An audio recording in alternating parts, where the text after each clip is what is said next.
And sure, they felt this special calling to help with the brain and emotion and function. But I still say, with my master's degree in ministry, I, Mr. Preacher here, am telling my congregation, I know more than that person. It's ridiculous. From New Life Ministries, this is Going Deeper with Stephen Arterburn. I'm Stephen Arterburn. And Going Deeper is all about taking the tough issues, the hard issues of life, looking a little bit deeper inside so that we can gain some insight into our lives. Hi, Steve Arterburn here. Thanks for joining me for Going Deeper. And I don't want to say that we're going deeper into depression. That wouldn't be good. But I want to look at depression, and I'm going to do a little series here, a little mini series on do not do this. Do not do this if you live with someone, have a friend, acquaintance, whatever, who is depressed. Now, let's just hit this thing right up front. Medication. There are so many horrible, stupid messages about medication from the Christian community. I do not want anybody to be on any medication that they don't need to be on.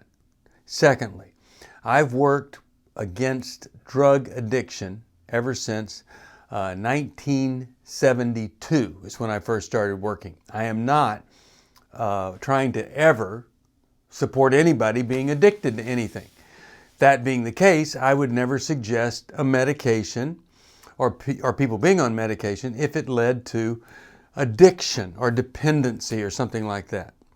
There are these drugs over here, alcohol, marijuana, quaaludes. I mean, you just name all the uppers, downers, all this unhealthy stuff, crack cocaine, methamphetamines. People get on this stuff, and that's evil stuff. And nobody is talking about any of this stuff when we're talking about a depressed person perhaps needs medication.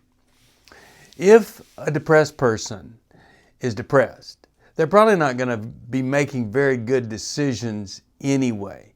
And they may latch on to something such as, well, at my church, we don't ever think it's appropriate to take medication. Or I've been taught that medication is something that's evil. Okay, so when a preacher who has a degree in preaching says something like this, here's what that person is doing, teaching all these people in the congregation.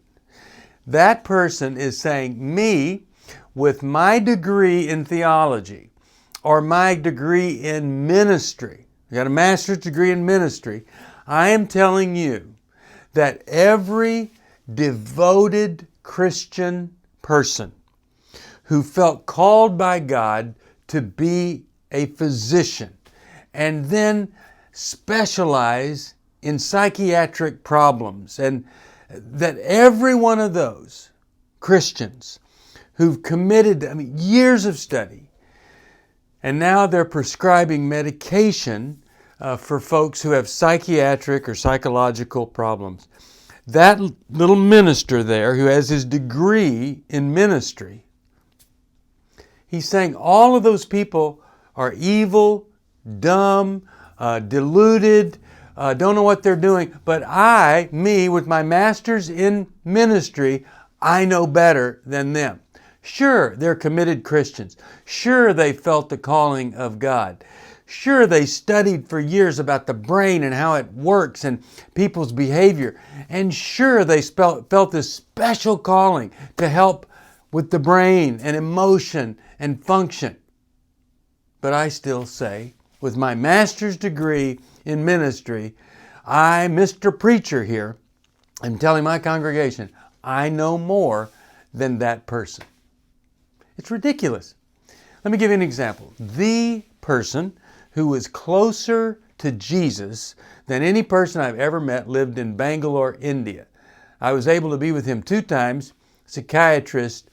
The reason he was a psychiatrist is that I think it was age 60, after being a physician there in Bangalore, He felt so badly about the psychiatric problems going on. He went back to medical school and got a specialty in psychiatry so he could prescribe medication. So what I'm saying to you is the person in my life that I met that I felt like was closer to living the life of Christ than any other person went back to medical school so he could prescribe what some person with their master's degree in divinity have declared is evil. I hope I made my point. I really believe in pastors getting master's degrees in divinity. But if you think that makes you an expert in all areas, you probably need to get a little bit of counseling and work on that ego. Okay? Let me tell you, there are committed Christian psychiatrists that can help people that have tried everything else except medication. Next time I'm going to talk to you about what you must do if you ever go on medication for depression. In the meantime, if you need some help, you call us at 1-800-NEW-LIFE. And thanks for joining me for Going Deeper. Thank you for joining me for Going Deeper. I hope something I've said may have helped just a little bit. If you have a question you'd like me to answer or comment, just email me at stevesocial@newlife.com. I'll see you next time. If you want to support Going Deeper with Stephen Arterburn, be sure to subscribe so you never miss another episode. And if you know someone who would benefit from this episode, be sure to share it with them. See you on the next Going Deeper with Stephen Arterburn from New Life Ministries.